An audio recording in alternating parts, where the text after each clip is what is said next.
여러분 안녕하십니까, 백운기입니다. 이명박 정부 시절에 만사 형통 이런 말이 있었습니다. 이명박 대통령의 형 이상득 의원을 통하면 모든 일이 다 해결됐다는 뜻이었습니다. 실제로 많은 로비가 있었고 결국 헌정사상 최초로 현직 대통령 형의 신분으로 구속되기도 했습니다. 권력은 이렇게 항상 주변의 파리떼가 들끓게 되고 그걸 즐기다간 결국은 불나방처럼 타 죽게 된다는 걸 역사는 말해줍니다. 요즘엔 만사 여통 이런 말이 등장했습니다. 만사가 여사를 통해 이루어진다는 거죠. 나라를 뒤흔들고 있는 최상병 수사 외압 사건에까지도 김건희 이름이 등장합니다. 이제 국민은 더 이상 설마 하지도 않습니다. 취임 전부터 지금까지 얼마나 많은 검은 로비가 있었고 또 농단이 김건희를 통해 이루어지고 있을까요? 낱낱이 드러날 일이 언제인지 국민은 손꼽아 기다리고 있습니다. 생방송 백운기의 정치 1번지 출발합니다.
예, 뒷고기, 언양불고기 여러분들이 참 좋아하시더군요.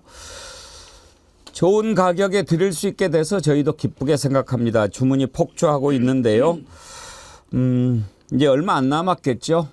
좋은 제품이니까 맛있게 드십시오.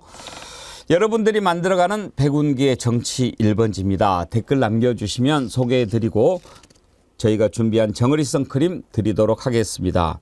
아침에 캐머마일님, 출장으로부터 해방되어 오늘은 마음 놓고 댓글 달 겁니다. 근데 몸살기가 좀 있네요. 그러셨는데 너무 무리하셨나 봐요.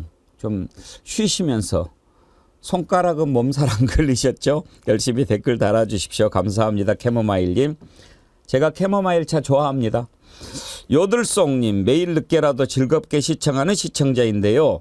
이 방송은 정의로운 실체만을 방송하는 거라서 패널들과 앵커님 때문에 봅니다. 고맙고 감사드립니다. 아유, 제가 감사드리죠. 고맙습니다. 이런 글 보내주실 때마다 정신 더욱 똑바로 차려야 되겠다 이런 생각합니다. 요들송님, 캐머마일님 감사드립니다. 일단 댓글 선정됐습니다.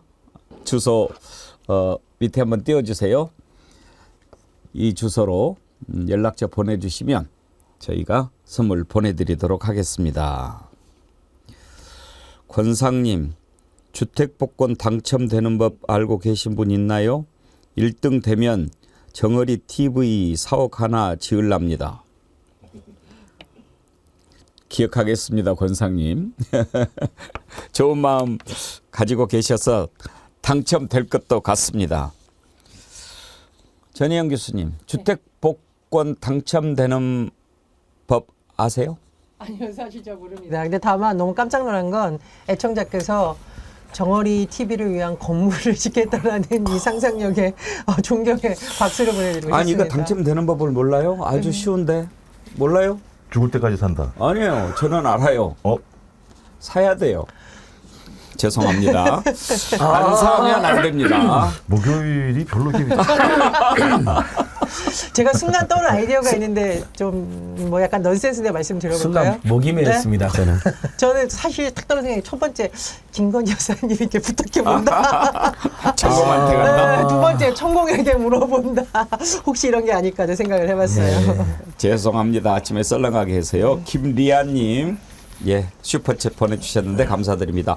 자, 세 분 패널 소개합니다. 전혜연 전 더불어민주연합 대변인, 김종욱 전 민주연구원 본장, 항상 씩씩한 우리 안진걸 민생경제연구소장 나오셨습니다. 어서 오세요. 안녕하십니까. 안진걸 소장님, 지난번에는 그 스팸 문자 예. 엄청나게 오는 거 그거 지적해 주셨는데 오늘 아침에 제가 이렇게 뉴스를 보니까 영화 티켓 예. 이거 뭐 또 너무 문제 있다. 예. 거기에 함께 하고 계시더라고요. 예, 저희는 이제 제 민생경제연구소는 원래 예. 민생경제 이슈를 예. 주로 다루는 곳이고 또 사실 저는 우리 범진보 개혁 또는 상식적인 사람들이 우리 국민들이 피부 와닿는 문제에 대한 해법도 내놓으면서 함께 가야 된다는 의견이거든요.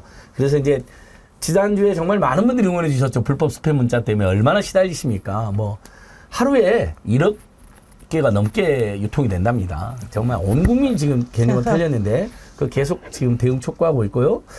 그 다음에 어제는 이제 영화관이 코로나 때문에 적자를 해가지고 요금을 1,000원 올리다 지금 15,000원. 주말 15,000원입니다. 너무 비싸. 그러면요, 4인 가족이나 뭐 3, 4인 친구끼리 모여서 가면 10만 원 정도 듭니다. 6만 원에 뭐 예, 교통비 밥 6만 원, 먹고, 팝콘 팝콘 먹고. 2개 먹고 음료 하나씩 고르고 그러면요. 거기다 만 식사까지 하면 15만 원 가까이 돼 버립니다. 그러니까 주말에도 아예 밖에 안 나가 버리는 분들이 많고 이렇게 되면 결국 영화관이나 영화 산업도 다 위축이 되는 것이거든요. 제사에 가까우게 된다. 근데 고약한 게 코로나 이후에 멀티플렉스 3사가 이제 영화를 다 장악했잖아요. 예. 1,000원씩 똑같이 올립니다. 1,000원, 1,000원, 1,000원. 담합 아니에요? 예, 그래서 이건 담합이다. 그리고 코로나 때 적자에서 올렸는데 지금 코로나 끝나고 다시 이제 영화가 많이 찾고 계시거든요. 흑자가 됐어요. 그러면 원상복귀해라. 이런 여론이 있고. 그리고 요금이 올라가면 영화인들에게 많이 가느냐. 그것도 아닌 거예요. 지금 최근 한국 영화 굉장히 침체기입니다. 외국 영화제 상도 못 받고 있고요. 뭐 범죄도시나 파묘 같은 걸 제외하면 거의 뭐 천만 관객도 나오기가 지금 어려운 대작이 안 나온다는 거예요. 작품성 뛰어난 영화도 안 나오고 독립영화도 어렵고 그래서 이건 멀티플렉스 3사가 투자, 제작, 배급, 상영을 모두 독점하면서 벌어진 불공정 행위다 해서 제가 어제 공정위 신고하고 영화값도 좀 인하해서 우리 국민들이 유일하게 등산하고 영화관 가는 게 취미지 않습니까? 대부분의 서민 중산층들은. 그래서 좀 더 영화관 더 찾을 수 있도록 좀 배려해달라. 물가도 너무 힘든데 영화관이라도 조금 배려해달라. 이렇게 고소하고 왔습니다. 저 한 가지 말씀드리고 싶은데요. 사실 제가 예전에 그 대형 영화관, 멀티플렉스 영화관에서 일하는 그 왜 팝콘 주고 콜라 예. 주고 하는 아르바이트생들을 비공개로 만나서 대화를 한 적이 있습니다. 이분들이 뭐라 그러냐면 코로나19로 너무 어렵다고 인원을 감축하면서 3명이 하던 임무를 1명이 하게 예. 된다는 거예요. 문제는 뭐냐면 사람들이 특정 시간대에 몰리면 3명이 하던 일을 1명이 하면 손님들의 스트레스를 1명이 다 감당해야 되는 그렇죠. 거예요. 그러니까 고통은 아르바이트생들에게 미룹니다. 그러면 나아지면 만약이라도 요금이 올려서 그럼 나아지면 어떻게 다 인원 다 그렇죠. 충원해주고 늘려야죠. 그분들한테 처우해줄 건가요? 그것도 지금 아니지 않습니까? 그러니까 고통은 비정규직의 젊은 청년들에게 미루고 그리고 소비자에게 전가하고 이런 부분을 좀 대기업이 돌아봤으면 좋겠어요. 그러니까 지금 영화관 가보시면요. 우리 애청자들도 깜짝 놀랄 텐데 사람이 없어요. 손님만 있어요.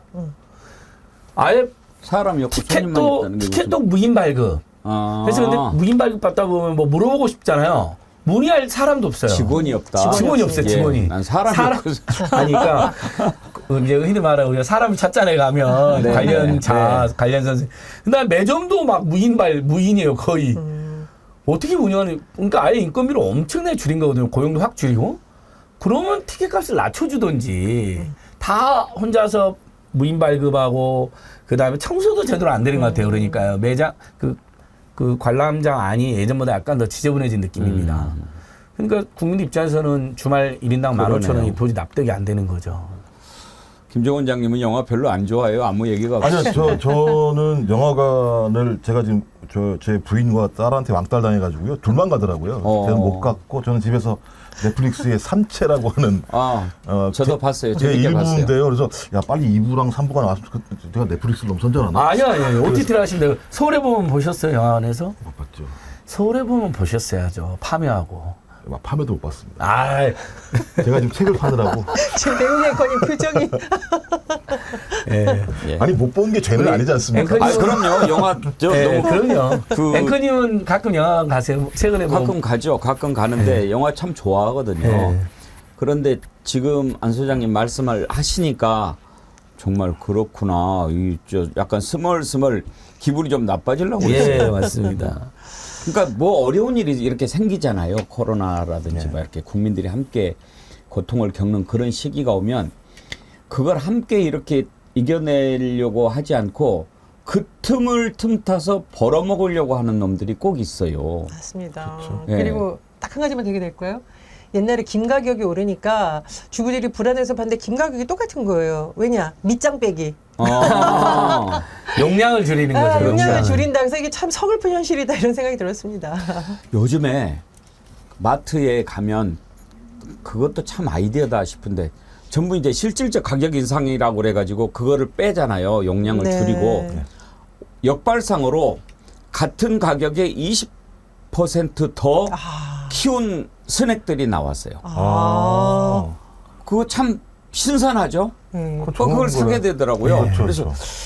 가격이 올랐나 하고 봤더니 그전 가격인데 20%를 더 키운 거예요. 용량을. 그런 건 참 좋아 보였어요. 그러니까 전 기업들이 예. 좀 발상을 전환했으면 좋겠어요. 예, 그러니까 맞습니다. 실제 예를 들면 소비자들의 돈을 빼먹을 생각만 하는 게 아니라 소비자들이 즐겁게 그걸 살 수 있게 하는 방법들도 마련하면 아니 기업들도 선순환할 수 있는 건데 항상 보면 저도 제일 좀 화가 났던 게 제 딸하고 떡볶이를 시켜 먹거든요. 특정 옛날에는 하나 시켜 놓으면 둘이 못 먹었어요. 지금 모자라요.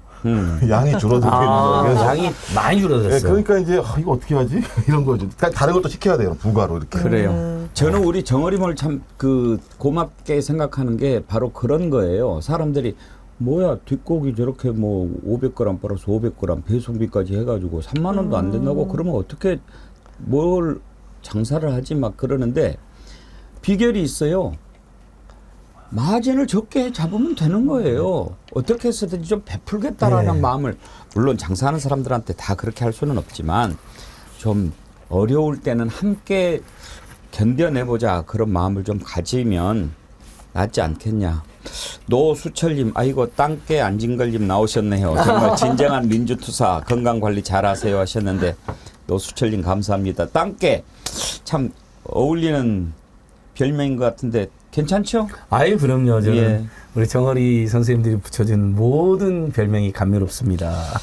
예, 자 이슈로 들어가 봅시다. 어제도 그 문제를 잠깐 지적해 봤는데 이게 이제 갈수록 안개가 이렇게 싹 거치면서 그 뒤에 숨어 있던 희미한 실체가 모습을 드러내기 시작합니다. 그런데 우리가 생각했던 인물이기도 하고 아닌 것도 같고 그렇습니다. 맨 처음에 생각했던 인물은 호대 멀쩡하고 건들건들하고 그런 인물이 딱 등장할 줄 알았는데 아니고 야리야리하고 머리도 길고 좀 팔은 비정상적으로 흔들거리고 이런 사람이 딱 있네요. 이건 무슨 조화래요? 이거는 아니지 않나요? 어떻게 이 수사 그리고 지시 체계, 수사 체계 뭐 이런 것까지도 개입을 한다고요?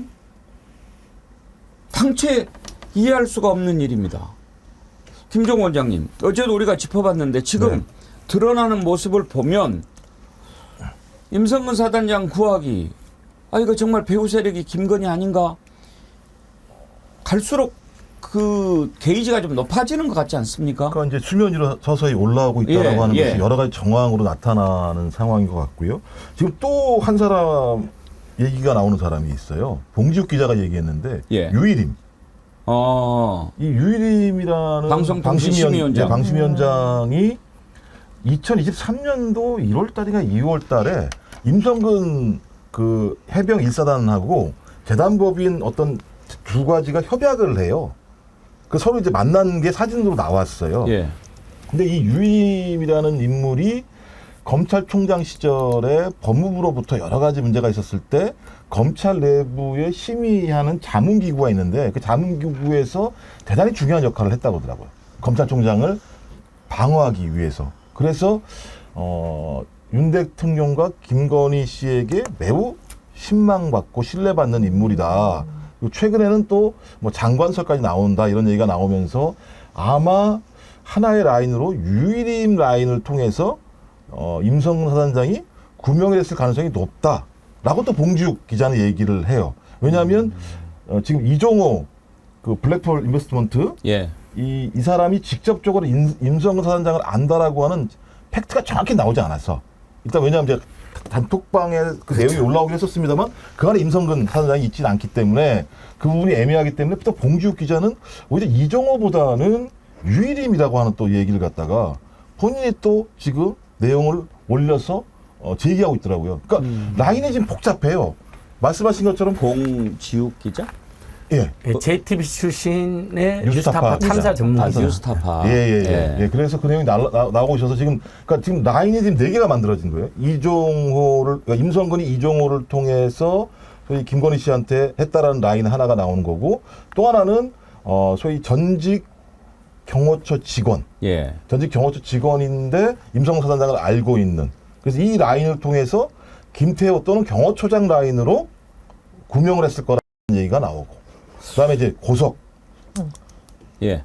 이렇게 지금 라인 자체가 다양하게 나오는데 저는 뭐 지금 JTBC 보도 때문에 이정호라고 하는 인물이 부각됐죠. 도이치모터스라고 하는 측면에서 주가 조작 문제가 있으니까 김건희 씨가 주가 조작 2차 문제가 가장 범죄 유죄화될 가능성이 높기 때문에 이 부분에 대해서는 어차피 이종호라는 사람의 말을 들을 수밖에 없는 거 아니냐. 그러니까 이제 임성근 입장에서 보면 자기 살기 위해서 여기저기 이제 다 선을 쳤을 그렇죠. 가능성이 네. 그렇죠. 있겠죠. 그러고도 남을 거라고 보이는데 문제는 다른 사람들을 통해서 막 이렇게 나 좀 살려줘 이렇게 하는 것은 좋은데 그러면 그 정점이 어디냐 하는 거죠.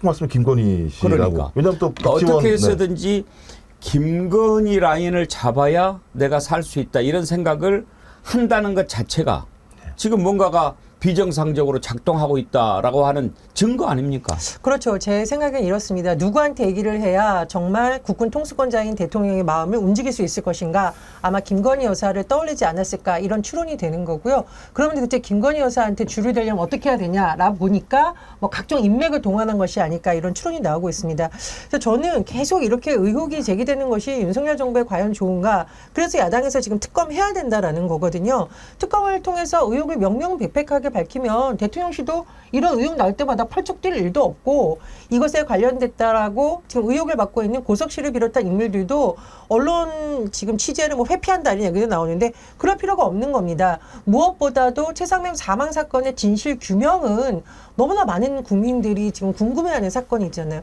저는 특검을 하면 다 해결이 된다 생각을 하고요.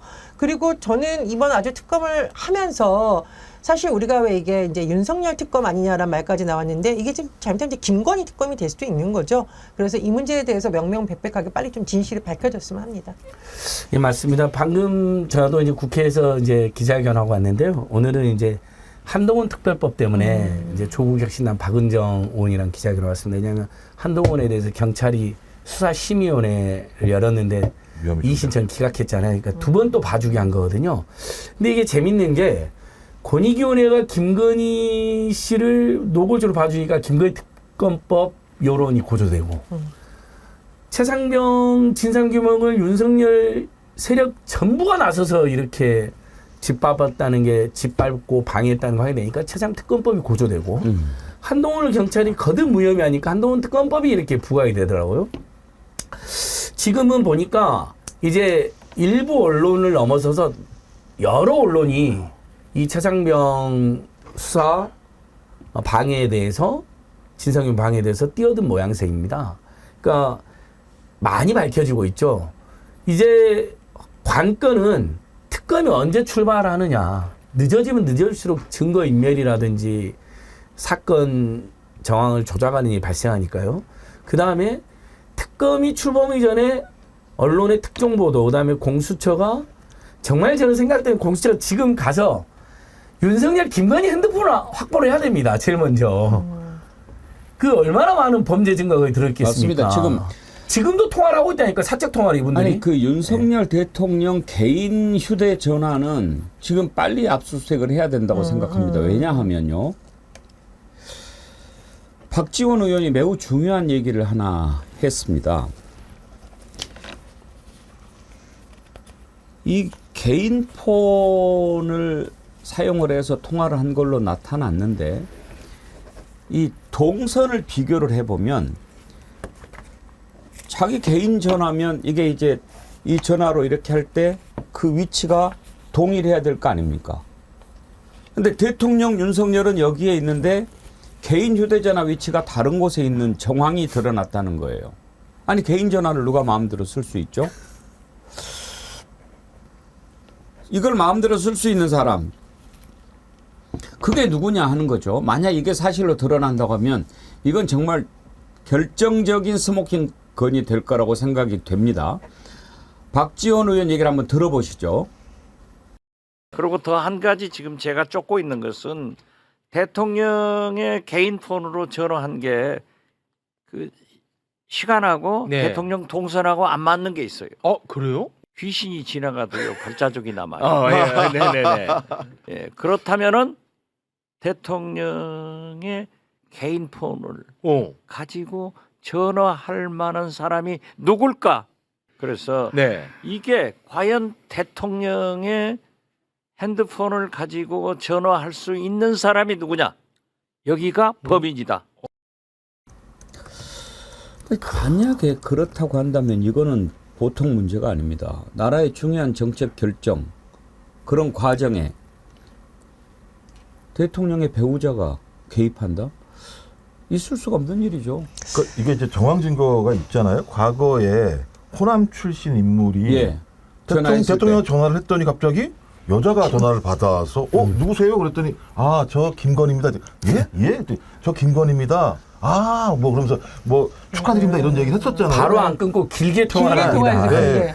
이제 그러면서 저희 얘기를 하면 본인이 대통령인 것처럼 이렇게 뭐 통화 내용들을 보면 이런 것들이 있었기 때문에 말씀하신 것처럼 만약에 박지원 국회의원의 말씀이 사실이라면 그 전화는 우리가 과거에 녹취록으로 봤던 내용처럼 김건희 씨가 그 핸드폰을 들고 있으면서 전화를 받았거나 사용할 수 있다는 생각이 들고 저희가 이 정치일보에서 계속 얘기했던 게 휴가 가서 12시부터 1시까지 그렇게 많은 통화를 했었던 이유가 뭐가 있을까? 대통령이 뭐 거의 13분 동안 한 통화를 했다. 이런 것들을 보면서 이건 대통령 본인의 어떤 자발적인 것이라기보다는 누군가에 계속 종용받은 거 아니냐 이런 얘기들을 했었기 때문에 전 이러이러한 정황들을 봤을 때는 그럴 수 있는 개연성이 많다고만 저희가 추정을 했었는데 최근에 나오는 내용들을 보면 그럴 가능성이 더 높아지는 거 아닌가? 의심이 간다니까요. 네네. 전현 교수님. 네.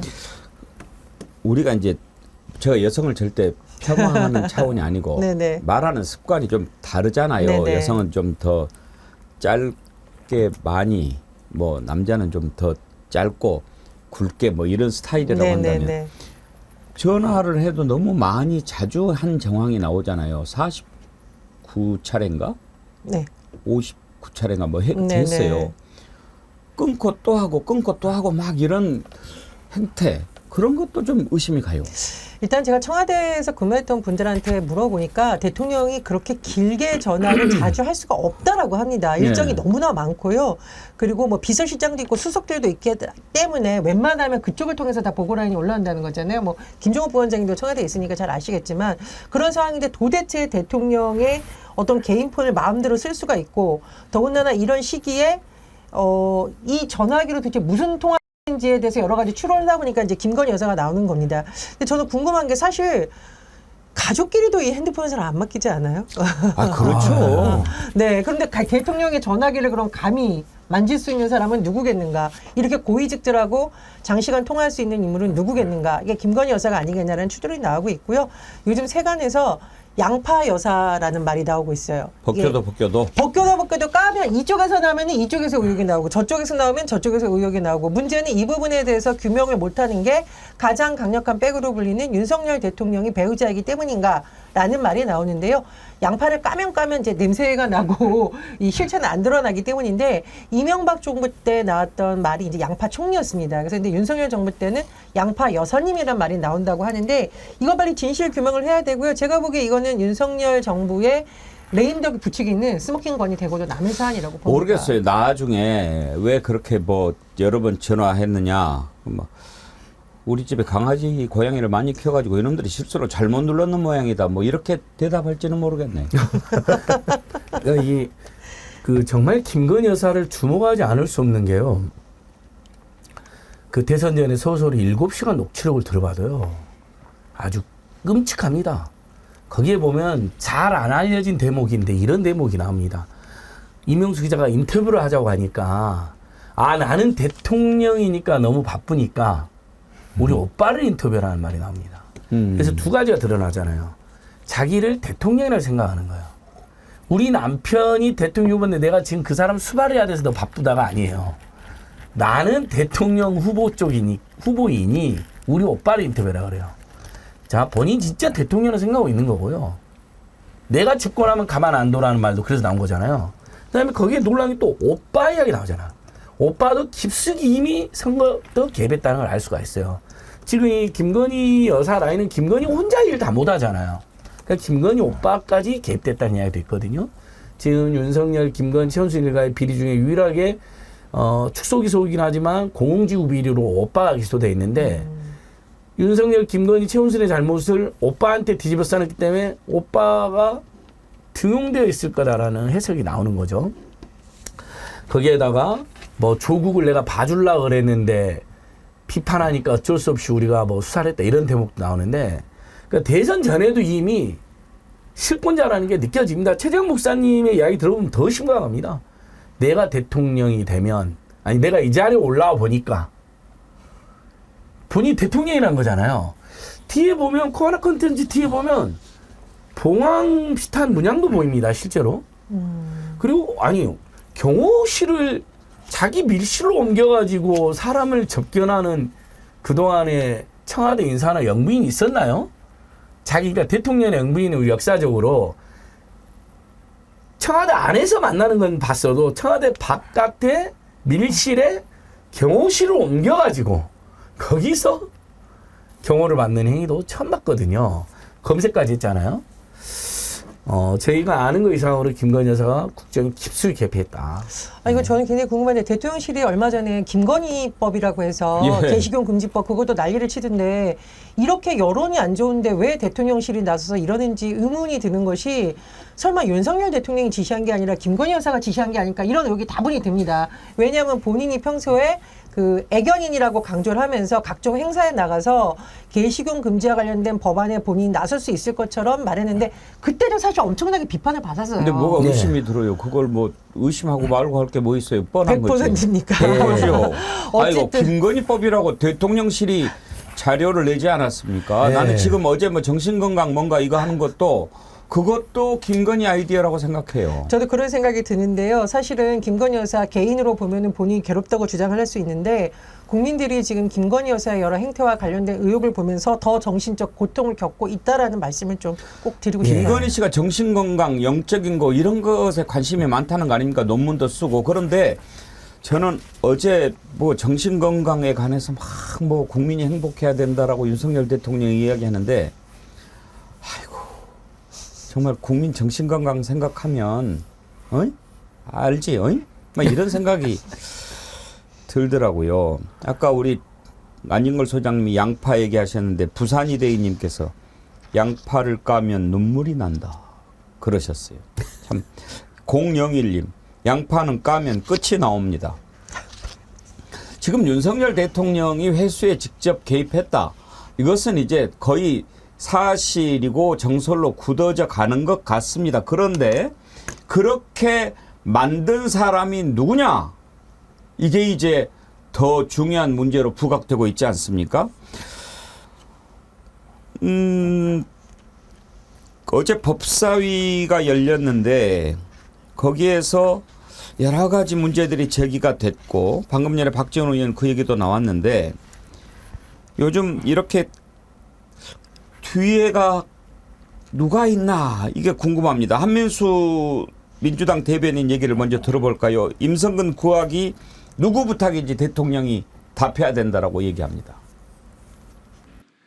드디어 왜 윤석열 대통령을 비롯한 공무원들이 해병대원 순직 사건의 진실 은폐에 총동원됐는지를 풀 수 있는 마지막 퍼즐이 드러났습니다. 윤석열 대통령이 왜 경로했는지, 대통령과 대통령 비서실이 왜 이렇게도 사건 회수와 진실 은폐를 위해 안간힘을 썼는지 명확해지고 있는 것입니다. 윤석열 대통령이 직접 답하십시오. 도대체 누구의 부탁을 받아 임성근 사단장 구하기에 대통령이 적극적이었는지. 예. 이러다 보니 이제 만사여통 이런 말이 나옵니다. 꼬꼬여무라는 말도 등장을 했던데요. 무슨 뜻인지 궁금하시죠? 신장식 조국혁 신당 대변인 발언 들어보겠습니다. 만사여통, 대통령실 만사는 여사로 통하고 꼬꼬무여, 꼬리에 꼬리를 무는 의혹의 끝에는 항상 여사가 있다는 세간의 이야기입니다.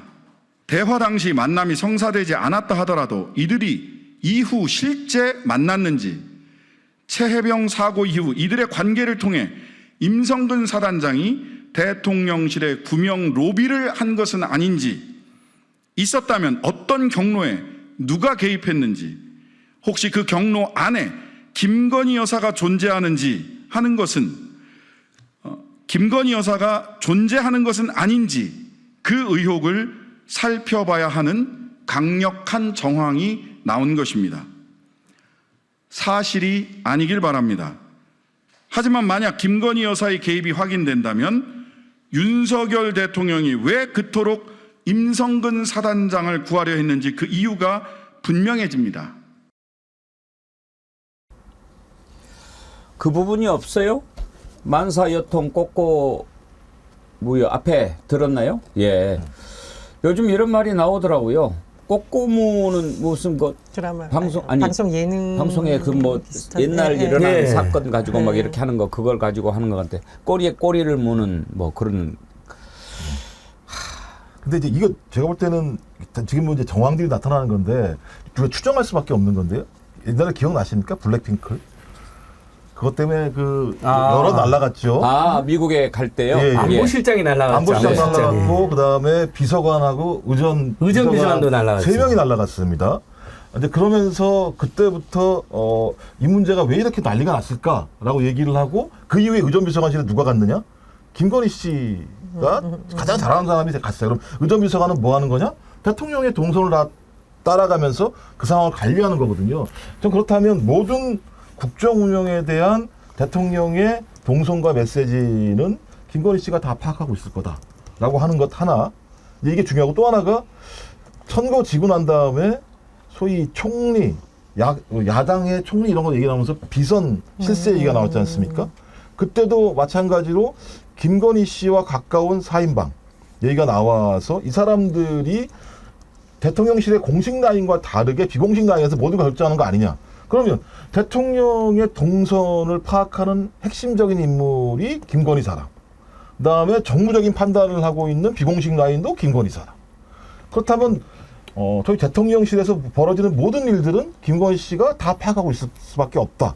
하필이면 이 사건과 관련해서 저희 박지원 국회의원이 어제 모 유튜브 방송에서 하신 말씀이 대통령 포함해서 55명의 측근들이 3,677통의 전화를 했다라고 얘기를 하더라고요. 이게 상식적으로 말이 안 되는 거예요. 그러니까 진짜 별 2개짜리를 살리기 위해서 대통령 포함 대통령 측근 55명이 3,677통의 전화를 돌린 거예요. 그렇다면 이 정점에 누가 있을까? 그 임성근이 이상하잖아요. 거기 정점에. 그렇다면 저희가 판단했을 때는 대통령이 이렇게 꼼꼼한 스타일은 아닌 것 같고, 그렇다면 대통령 부인 외에는 이렇게 돌아가게 할 수 있을 만한 요인, 근거가 없을 것 같다. 그리고 기본적으로 우리가 그냥 가볍게 생각하기에 윤석열 대통령이 무슨 일에 이렇게 부지런하게 한 거를 못 봤잖아요. 응? 맞습니다. 뭐 중요한 시기마다 혹시 술을 드시는 거 아닌가라는 의심을 받을 정도로 여러 가지가 좀 대응이 늦었다라는 비판을 피할 수가 없었는데요. 사실 김건희 여사가 초기 때 보면은 이게 대통령을 완전히 무시하는 거 아니냐 자기 마음대로, 그리고 대중의 관심을 받거나 본인이 국정에 개입할 수 있도록 착각하는 게 아니냐라는 여러 가지 정황이 있었습니다. 한번 돌아보시면 대통령 집무실 사진은 보안과 관련된 게 있기 때문에 함부로 유출될 수가 없습니다. 그런데 거기서 찍은 김건희 여사의 사진이 유출이 됐었죠. 집무실 사진이 누굴 통해서 유출됐었느냐? 건희 사랑을 통해서 공개가 되거나 대통령의 일정은 극도의 보안 사항입니다. 어느 정도 보안 사항이냐? 기자단도 이거 함부로 유출하면은 그 엠바고 파기로 굉장히 기자단 내에서도 징계를 하는 게 여러 가지 안보와 관련될 수 있는 부분입니다. 그런데 대통령의 동선이 또 뭐 먼저 유출됐다 이렇게 하다 보니까 도대체 이렇게 겁 없이 대통령의 집무실 안보화된 걸 유출할 수 있는 사람은 누구냐? 결국은 김건희 여사였고, 실제로 김건희 여사의 오빠가 관여됐기 때문에 논란이 됐었고, 또 건희사랑이라는 이 팬클럽도 결국은 하도 비판을 받으니까 없어진 거지, 사실상 가족들이 관리하고 김건희 여사가 즐겨서 보고 있는 게 아니라는 의혹이 제기됐습니다. 최근에 국정농단이라는 말 다시 나오고 있었거든요. 박근혜 정부의 최순실이 있었는데 윤석열 정부에서는 결국은 김건희 여사가 그런 피해를 주는 게 아니냐는 의혹이 제기되는 이유는 이런 여러 가지 정황 때문이고요. 박근혜 정부가 어떻게 되는지 윤석열 대통령 빨리 좀 잘 살펴보시고 지금이라도 제동에 걸지 않으면 레임덕은 더 빨라질 거라고 봅니다. 지금 뭐 여러 가지 의혹들이 한 군데를 향하고 있는데 이제 사실 국민들이 설마 하지도 않습니다. 처음만 같아도 에이 설마 대통령 부인이 그렇게까지 하겠나 이런 생각들을 많이 하지 않았습니까? 그런데 지금은 일단은 이런 일이 나면 그랬을 거야 이렇게 생각하고 오히려 무슨 일이 생기면 거기부터 먼저 떠올려요. 혹시 이거 그 뒤에 김건희 아니야? 천공 아니야? 이런 생각을 하는 세상이 지경이 돼버렸습니다. 이게 무슨 망신입니까? 그런데요, 우리가 보지 않았습니까? 김건희 씨가 선물 받아 챙기는 모습, 그리고 최재형 목사 만나서 나 남북 문제 말이야 뭐 이런 거 다 들었잖아요. 그거 보면 실제로 국정에 상당한 영향력, 아니 직접 국정을 하고 있네 이런 생각 들지 않습니까? 그 장면 한번 다시 보시겠습니까? 저에 대한 어느 정도 이렇게 좀 끊어지면 네? 좀 이제 좀 적극적으로 저는 그 남북 문제 제가 좀 나설 생각이에요. 정말로. 그렇게 하세요. 네, 그래야 되고 남북 통일을 해야 되고, 그래서 우리 북한 주민이 너무 안 돼. 우리 국민이니까 빨리 수용하고 해서 이제 이런 문제를 해야 돼서. 제가 볼 때마다 느끼는 게 특히 대통령 윤석열이나 그 배우자 김건희나 말하는 게 저렇게 천박하고 깊이가 없고 그럴까 그런 생각 들죠. 그럼요. 아주 너무너무 저렴하다고 하죠. 저렴해요. 네, 저 폼도 그렇고요. 그다음에 항상 모든 게 거짓말이라는 게요. 처음에 대통령실 김건희 여사에서 그 노란 화장지, 초화장지 쓴다고 하니까 그걸로 난리 피웠습니다. 거짓말이라고. 방금 보셨죠? 노란 화장지 딱 쓰고 있잖아요. 노란 화장지는 달라요? 네, 그게 제품이 확인됐는데 네. 뭐 하나에 몇만 하나는. 아 그래요? 화장지가? 그때, 두루마리 화장지가? 그때 그 야권이나 일부 언론에서 지적하니까 가짜 뉴스라고 노발대발했어요. 대통령실에서. 난 또 그건 또 그건 색깔이 또 이상하다라고만 포인트 중에 했는데. 하나입니다. 비싼 노란 화장지 우리 모르잖아요. 저희는 본 적이 없잖아요. 나 못 봤어요. 이게 독특한 화장지 하나 써도 명품을 쓰는 겁니다. 앞에 듀얼백 옆에 노란 화장지. 그럼 코가 더 잘 풀리나요? 아니죠. 그걸로 그냥 자기 위세를 내세우면서 코 풀고 가래 풀고 앞에 던져놓고. 이제 끝까지 나오는 건데, 이제 사실 영상. 그렇게 비싼 거면 한 번 쓴 거 빨아서 못 씁니까? 예. 빨아보지 못해가지고요. 제가 써보진 않았는데 똑같이 버리긴 버리더라고요. 이제 온 국민 앞에서 코를 풀었던 윤석열이나 그래도 내방객인데 거기서 가래를 뱉고 그 노란 화장을 그대로 앞에 둔 것까지 다 보이거든요. 정말 괴롭습니다. 뭐 하루하루가 괴로운데 분명한 것은 이 김건희 여사를 쭉 연구해온 사람도 있지 않습니까? 9년, 10년 그때부터 이제 분쟁했던 사람들, 우리가 아는 것보다 훨씬 더 집요하고, 우리가 아는 것보다 훨씬 더 탐욕스럽고, 우리가 아는 것보다 훨씬 더 머리를 잘 쓴다. 이런 이야기를 책이 나오네요. 예, 레노바. 저 보셨어요? 저 화장품 예. 유럽에서 와, 여섯 저 노래 화장지예요? 11,900원이면. 그래서 요즘 이런 말이 있대요. 옛날에 뭐 금수저, 흑수저냐. 아니다. 금수저보다 더 뛰어난 게 다이아몬드 수저다라고 하는데 요즘 강남에서는 건이수저. 건수죠. 건수저라는 말이 나온다는 것도 있고 예. 제가 이제 공직에 있다가 최근에 물러난 어떤 분한테 요즘 공직사회 분위기가 어떻습니까? 라고 하니까 그렇게 한답니다, 서로. 너 누구 라인? 그러면은 술자리에서 장난으로 나 최강 라인 있다. 건 라인이라고. 그러니까 이게 정말 국정의 실세가 누구냐라는 논란을 일으키는 게 이제 이런 용어를 보면 추론이 될 수 있는 건데 저는 사실 저 노란 화장지는 그 동영상도 처음 봤어요. 저도 예. 지금 처음 봤는데 프리미엄 화장지네요. 아이고, 우리나라 화장지가 얼마나 좋은데 그걸 또 유럽 거라고 또 갖다가. 아이리스 F님, 한글 맞춤법도 모르는 여자가 나라를 쪼물딱거리니 나라가 밀가루 반죽이 되는군요. 그래요, 정말. 근데 이게 진짜 무서운 게 뭐냐면 아까 저 장면에서 남북 통일 제가 나서 볼게요 이런 얘기를 했는데 천공도 한 얘기예요. 2025년도에 남북 통일된다라고 얘기를 예. 했거든요. 네. 그러니까 이게 진짜 하나는 일단 예를 들면 이제 무속과 같은 거잖아요. 천공이라고 하는. 그리고 대통령은 대선 후보 때 손에다가 왕자를 쓰고 나왔고, 그다음에 대통령 부인이 하는 얘기와 천공이 하는 얘기가 거의 같고. 예. 이건 나라가 아니죠. 어떻게 이렇게 돌아갈 수 있죠? 만약 이게 다 사실이라면 이건 완전히 제가 볼 때는 무속 정권이 되는 거고, 그렇죠. 국민에 의해서 돌아가는 민주공화국이 아니라 소위 천공과 대통령 부인에 의해서 돌아가는 나라가 되면 이건 진짜 희대의 사건이 되는 거죠. 이대로 돌아간다면. 진짜 이거 화가 나. 근데 이렇게 강하게 의심할 수밖에 없는 게 7시간 녹취록에 이런 또 대목이 나옵니다. 윤석열과 자기를 연결해 준 사람이 무정이라는 사람이거든요. 무속인입니다. 그러면서 그 무속인이 이렇게 말했대요. 니들은 반대야. 건이 네가 남자고 성렬이가 여자야. 근데 실제 살아보니까 그래. 내가 남자야. 이렇게 말하는 대목이 나오거든요. 그러니까 표현은 좀 틀릴 수 있는데 취지가 딱 맞습니다. 제가 여러 번 들었기 때문에. 뭐냐면 집안일이라든지 흔히 말 물론 정치를 남자만 한다는 제가 그러한 생각을 말하는 게 아닙니다. 그래서는 안 되죠. 이제 남녀 동수 국회의원 시절로 가고 있는데 다른 나라도 당연히 저는 그렇게 가야 된다고 생각하는데 김건희가 말한 맥락은 뭐냐면 정치나 외부 일은 남자가 하는데 우리 집안은 내가 남자라는 취지로 무정 스님 이야기해줬다라고 그 녹취록이 나온다는 거죠.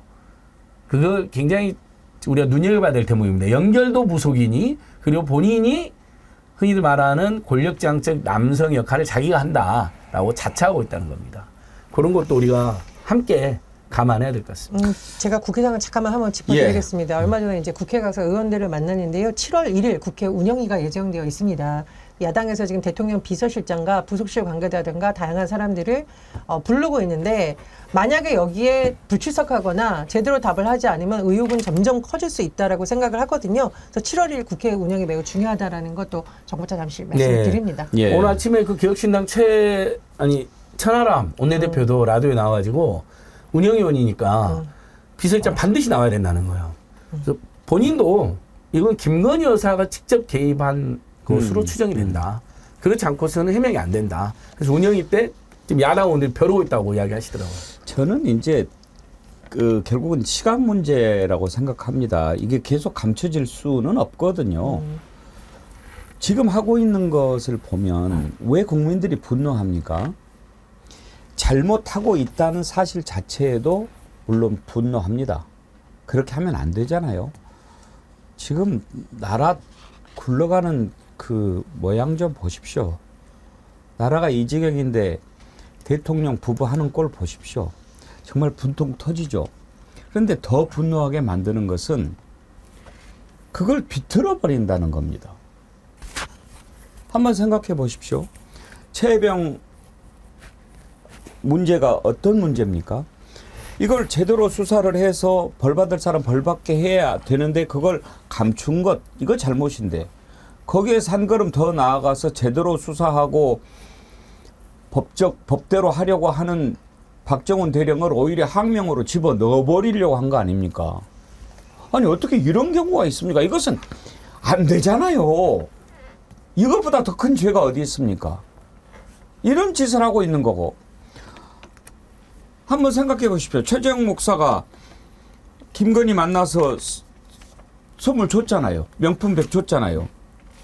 그러면 준 사람이 벌을 받아야 됩니까? 받은 사람이 벌을 받아야 됩니까? 줬다고 이야기하잖아요. 그런데 지금 최재형 목사 몇 번이나 불러서 조사합니까? 받았다는 사람만 한 번도 안 부르잖아요. 이건 경우가 아니죠. 말이 안 되죠. 상식적으로. 근데 이번에 또 뭐 스토킹이니 주거 침입이니 뭐 엮다가 이제 또 선거법 위반으로 또 조사를 했다는 거예요. 이건 너무한 거 아닙니까? 왜 이럽니까? 나중에 그걸 어떻게 감당하려고 이렇게 합니까? 선이라는 게 있죠. 너 그러다가 네가 지치면 제풀에 자빠지겠지 이런 마음으로 지금 하는 것 같은데 그렇게 하면 안 됩니다. 최재형 목사 선거법 위반으로 24일 날 조사받고 기자들하고 만나서 한 얘기를 한번 들어보시죠. 대통령실 조모 과장, 그다음에 최측근 비서, 유모 비서와 정모 비서, 그리고 박모 비서 이 4명의 핸드폰과 컴퓨터를 압수수색을 하고 경호처에 방문자 기록, 방문자 접견 기록, 그리고 아크로비스타 현관에 설치된 검색대에 선물을 맡기는 사람들의 그 선물 장부가 있었습니다. 그 장부를 압수하면 모든 것이 다 실체가 드러날 것입니다. 이런 부분을 경찰과 검찰이 정밀하게 수사하고 조사해서 국민들이 의혹을 품는 것을 다 해소해 주셨으면 참 좋겠습니다. 왜 저런 것을 하지는 않으면서 그냥 최 목사만 불러다가 조지는 겁니까? 아닌 것으로. 최재형 목사가 5번 예. 소환됐고요. 이명수 기자 2번 소환됐고요. 백운영 대표 서울에서 1번 소환됐습니다. 그러니까 공익제보자나 그것을 폭로한 사람들만 지금 족치고 있는 거죠. 괴롭히고 있는 것이고. 김건희는 무서워서 아예 소환조차 못하고 있는 상황입니다. 정말 기가 막힌데 방금 최재형 목사님이 아주 잘 짚어주셨습니다. 이 김건희가 명품을 받고 사람들 만날 때 보면요. 지금 확인된 것만 자 샤넬 향수, 디올백, 그 다음에 뒤에 신라 면세점 또 명품으로 보이는 보따리를 들고 가방을 그러니까 종이백을 들고 기다리는 여러 명이 나옵니다. 그러니까 최재형 목사님뿐만 아니라 다른 사람들도 계속 만났다는 걸 알 수 있고 그 제가 아까도 말씀드린 밀실로 경호실을 옮겨가지고 거기서 부실 검색을 합니다. 거기서 선물 받았고 검색은 하잖아요. 형식적으로. 그러니까 최재형 목사님이 자기뿐만 아니라 여러 사람을 능숙하게 검색했다는 거거든요. 그리고 장부까지 썼다는 거잖아요. 그 다음에 거기에 연루된 직원이 최소 4명이에요. 김건희 측근들, 코바나 컨텐츠에 있다가 데리고 간 직원들 포함하여. 그 사람들만 잡아다가 압수해가고 그 장부만 압수해도 또는 경호실도요. 분명히 출장 경호였기 때문에 김용은 경호처장한테 다 보고를 했을 겁니다. 허락은 받고 나왔을 거 아니에요. 그 부분에 대해서 수사를 하면 윤석열, 김건희 물론 두 사람 수사가 중요하고 압수수색이 제일 중요하긴 하지만 그 주변만 수사해도 이건 진상이 많이 밝혀집니다. 최소한 명품 뇌물 수수 문제들은요. 또 어떤 사람들을 만나갖고 로비를 받았는지는. 근데 아예 진척이 안 되고 있죠. 윤석열 대통령이 계란말이 해주니까 기자들이 막 좋아하면서 계란말이 먹고 그러던데 윤석열 대통령이 총선 패배 후에 뭐 소통을 강화하겠다라는 식으로 쇼를 한 것으로 보입니다. 그게 쇼가 아니라면 지금 여러 가지 제기되고 있는 의혹에 대해서 조만간 빨리 기자회견을 열어서 명쾌하게 국민이 알 수 있도록 회관에서 밝히면 됩니다. 대통령실 내부에서도 해보니까 이런 거더라라던가 내 휴대전화는 내가 사용했지 무슨 말이냐라던가 그리고 그 말에 대해서 책임을 져야 됩니다.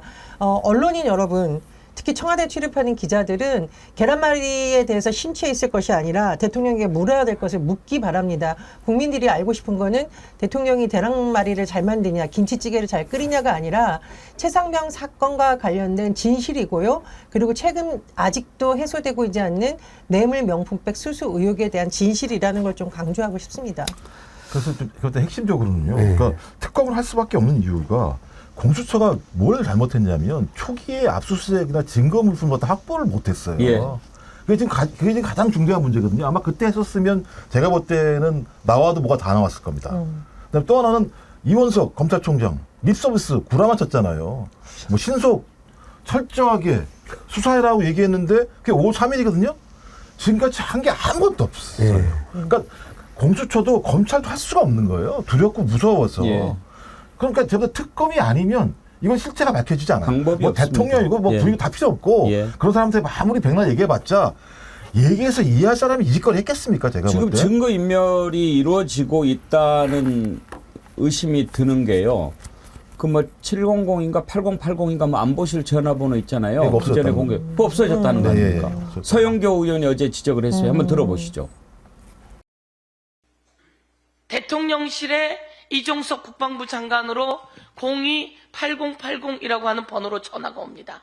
그 번호는 용산 대통령실 5층에 있던 번호입니다. 그래서 그 번호로 전화를 해봤더니 안보실이라고 했습니다.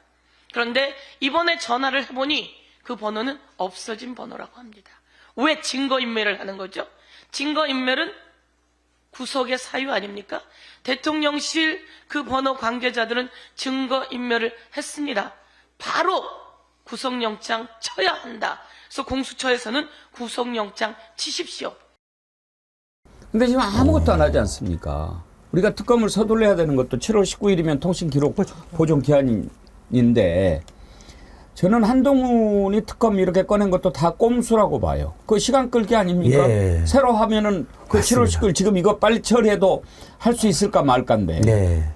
다 지나고 특검하겠다는 거고 거기다가 대법원장 윤석열 최측근 대법원장 윤석열 임명한 대법원장이 엉뚱한 사람 임명하면 아예 특검이 산으로 가는 거죠.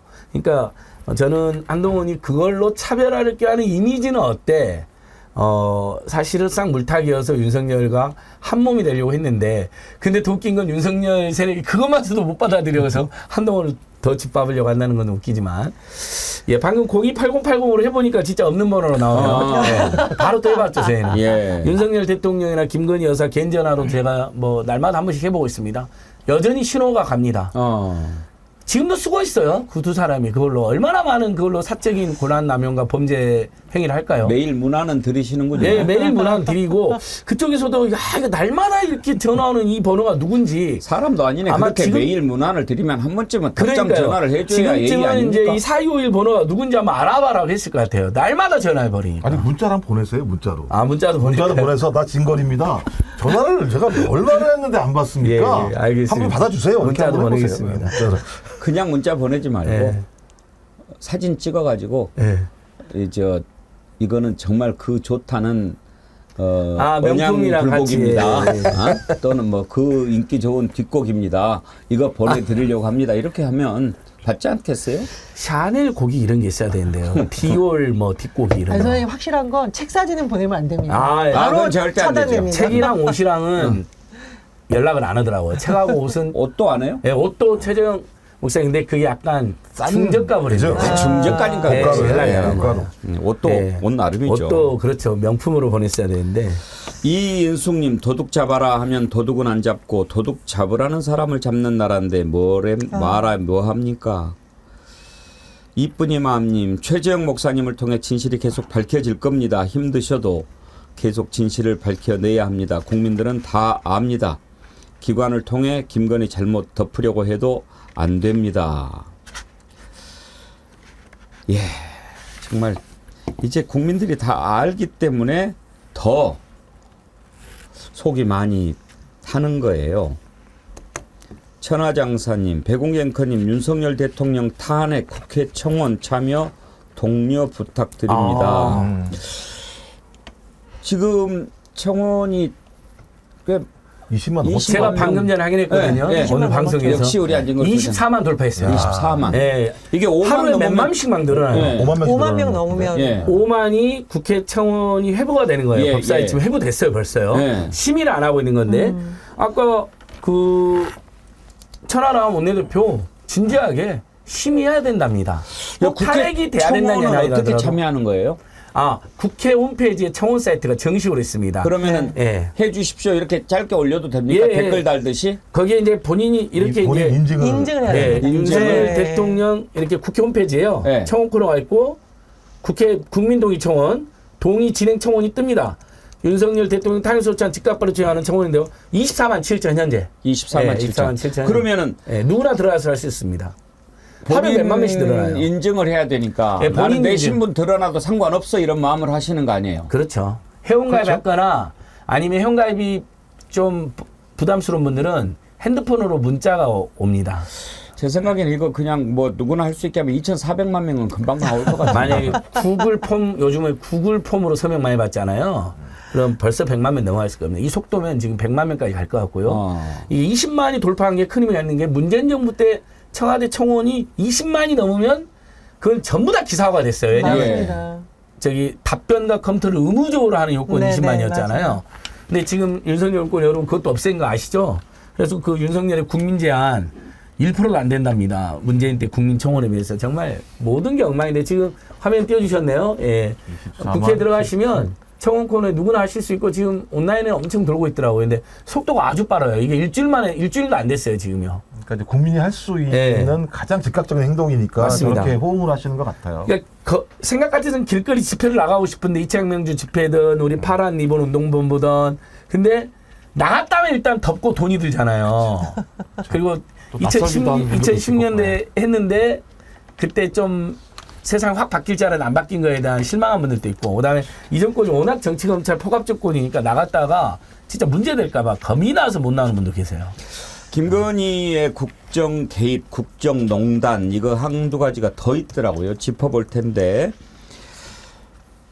캐모마일님 제가 아까 소개해드렸는데 일본에 계시나요? 앵화로 슈퍼챗을 보내주셨네요.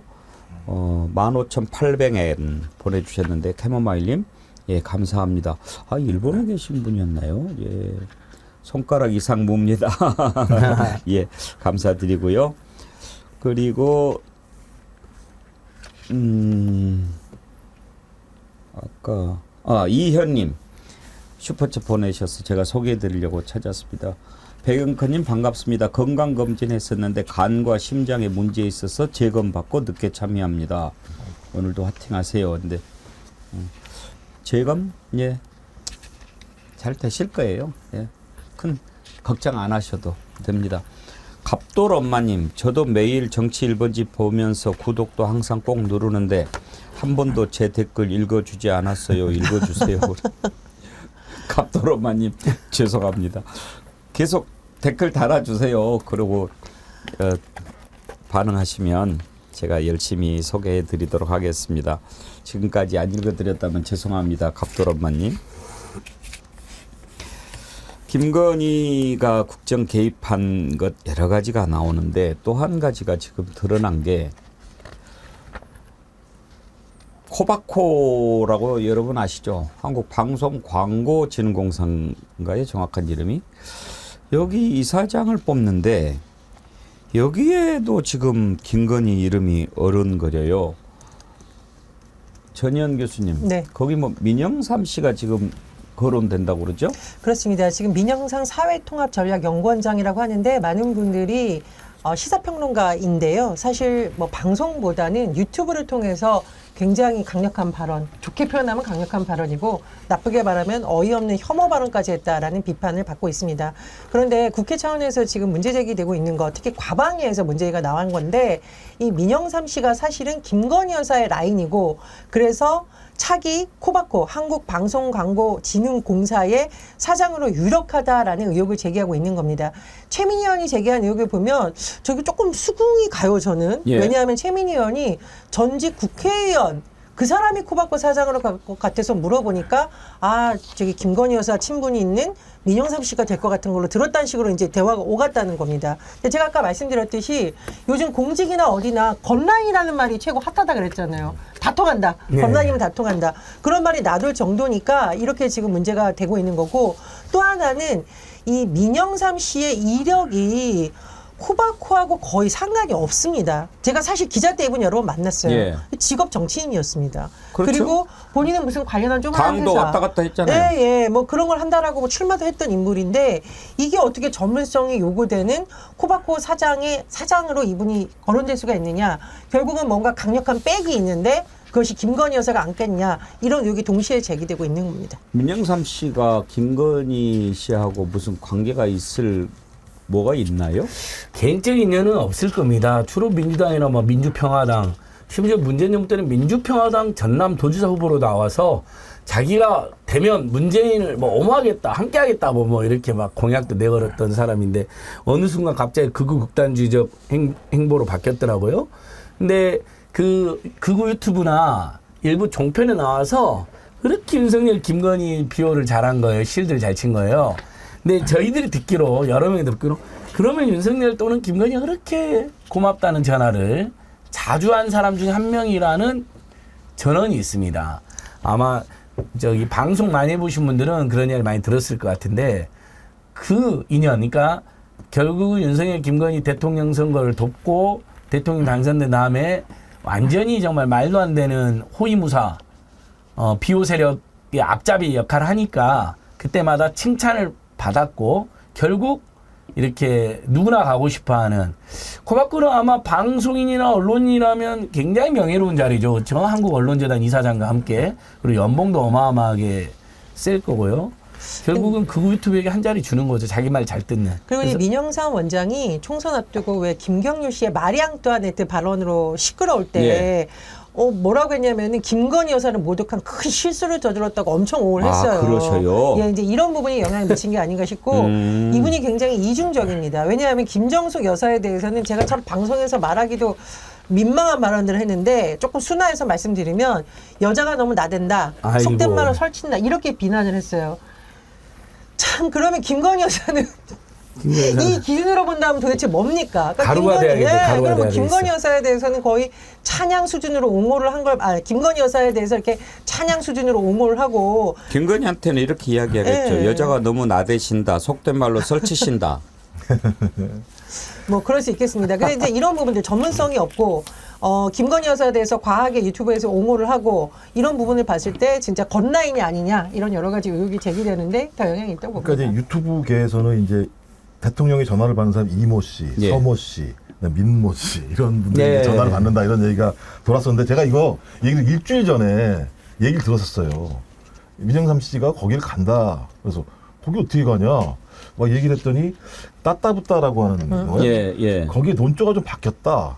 한동안 엄청 공격하더라. 뭐 이런 얘기들이 막 서로 얘기를 했어요. 그러니까 그때부터 이미 오빠가 갔겠죠. 오빠가 갔으니까 또 이 따따붙다가 가끔은 또 한동훈을 또 이렇게 지지하는 이런 내용들이 꽤 있었었거든요. 예. 그러면서 이제 그런 오빠가 가서 그때 하는 얘기가 뭐냐면 절대 다른 데 가서 얘기하지 말아라. 근데 보니까 최민희 위원장을 통해서 얘기가 다 도는 거니까 일단 이미 이제 얘기가 싹 돌았겠죠. 그럼요. 예, 다 돌아서 이 오더는 어디서 왔냐 다 확인해 보니까 대통령 부인한테 온 거구나라고 하는 부분들이 확인이 되니까 위원장이 그냥 그거 갖다 공개적으로 이렇게 얘기를 한 거라고 보여지는 거죠. 이것만 있는 게 아니더라고요. 하여튼지 지금 우리가 기억하지 않습니까? 취임식 하기 전부터예요. 뭐 김건희 통해서 뭐 어디 했느니 자리 알았느니 맨 처음에 국회에서 열린 취임식 참석하는 초대 초청장이에요. 예. 그때부터 시끄러웠잖아요. 권오수 도이치모터 조작 사건 주범 가족을 예. 전원을 초대했습니다. 그게 대놓고 이 사람들은 죄 없어. 내가 챙기는 사람들이야.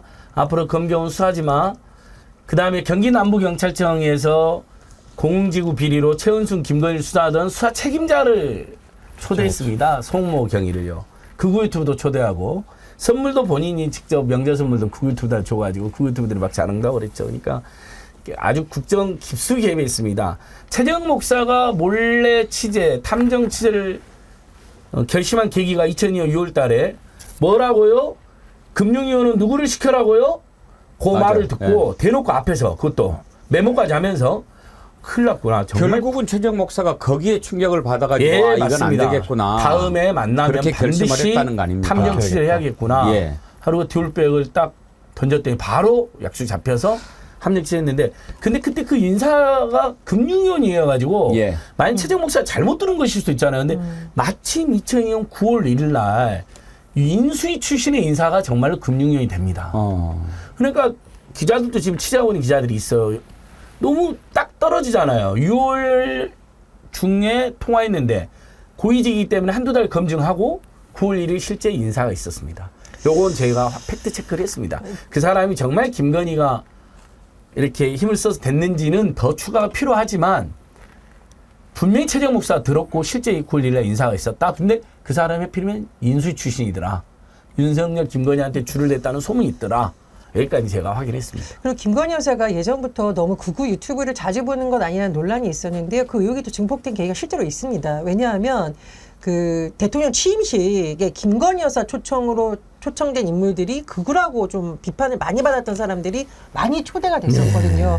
그러니까 김건희 여사가 본인이 듣고 싶은 걸 보는데 주로 극우 유튜버를 많이 보고 누구라고 말씀은 없는데 A씨가 윤석열 캠프의 핵심 인물로 들어간 것도 김건희 여사가 그 유튜브를 보고 초청한 것이 아니냐는 말이 그래서 나왔던 거거든요. 그러니까 제가 말씀드렸듯이 전문성으로 보다 여러 가지를 볼 때 적합하지 않은 인물이 됐다. 그리고 김건희 여사가 극우 유튜버를 대통령 취임식에 초청할 정도로 각별히 아낀다. 이런 여러 가지 때문에 이런 의혹이 더 증폭됐다고 봅니다. 그 이명수 기자한테 우리 캠프로 와. 얼마 필요해? 이게 1억 줄게, 1억. 후보 부인이 어디서 그런 통화를 합니까? 상식적으로. 그 캠프가 엉망이니 와서 바로잡아줘. 1억 줄게. 그러니까요. 맥락이 그거예요. 그래서 실제 강의했어요. 그때 정말 코로나 건지 갔더니 정말 선거 관계자 있었고 105만 원 받았고 100만 원도 아니고. 동생 이렇게 네, 깜짝 놀랐습니다. 방금 전현 기자님 말한 거 A씨는 진짜 그 유명한 ATV의 친여동생이고 그래서 행정관까지 갔다니까요, 세상에. 그게 발각이 나가지고 그만두긴 했지만 그러니까 완전히 이거 여러분 나라 운영이 아닙니다. 이거 정말. 어떤 이유로도 선출되지 않은 자가 권력을 행사하고 국정에 개입해서는 안 됩니다. 김건희 씨가 지금 어떤 위치입니까? 대통령 배우자에 불과합니다. 만약에 정말 국정에 개입하고 싶다면 임명을 하세요. 무슨 자리를 주세요. 그렇게 해서 검증을 받게 해야 됩니다. 그런데 우리가 지금 김건희가 이렇게 자꾸 국정 개입 여러 곳에서 막 움직이는 것을 보면서 뭘 걱정합니까? 그러면 김건희를 지배하는 자는 누구인가? 김건희는 도대체 무슨 실력과 능력으로 국정에 개입하고 또 조언을 하는가? 우리가 이제 뭐 얼른 떠오르는 게 미국이라 그러는데 힐러리 클린턴이라든지 미셸 오바마는 여러 가지 그 내용을 봤을 때 검증이 좀 된 사람들 아닙니까? 적어도 논문에 유지를 쓰고 그런 사람은 아니지 않나요? 그렇죠. 사회활동을 활발하게 공익활동 활발하게 해왔고 그래도 미셸 오바마 여사는 자신의 자리를 정확히 파악을 했어요. 절대 그 이상 나타나지 않았어요. 항상 강조하는 게 나는 여기에 지금 잠깐 새 들어와 있는 사람일 뿐이다. 그렇게 이야기할 뿐이죠. 힐러리는 조금 더 적극적이었죠. 그래서 뭐 특별한 자리를 맡아서 일을 하기도 했는데 김건희는 지금 뭡니까? 부속실마저도 안 만들고 있는 상황에서 마음대로 해버리는데 곳곳에 드러나고 있는데 그리고 드러나고 있는 것들이 다 어둡고 더럽고 해서는 안 될 일들 아닙니까? 이 일에 지금 다 어른거리는데 그런데 이제 문제는 그 정신을 지배하는 자가 누구인가? 거기에 또 천공이라는 이름이 등장하지 않습니까? 빨리 밝혀야죠. 지금 어제 국회 보건복지위원회 열렸잖아요. 드디어 이제 국회에서 천공 얘기가 나옵니다. 야, 2,000명 누가 늘렸어? 그런 얘기 나오지 않습니까? 이 내용은 2부에서 다뤄보겠습니다.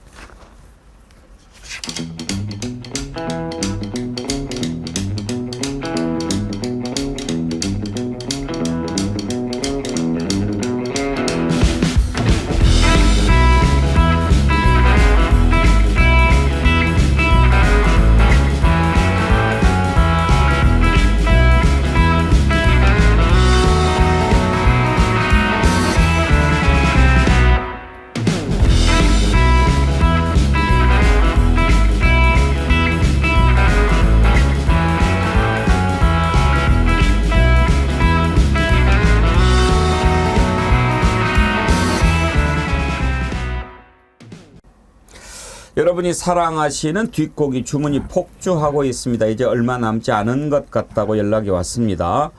안 왔다고 연락이 왔습니다. 여러분께서 준비하셔가지고 가정 또 캠핑 즐겁게 드시기 바랍니다. 500g 한 팩에 500g 한 팩 더 드리는 특별한 행사입니다.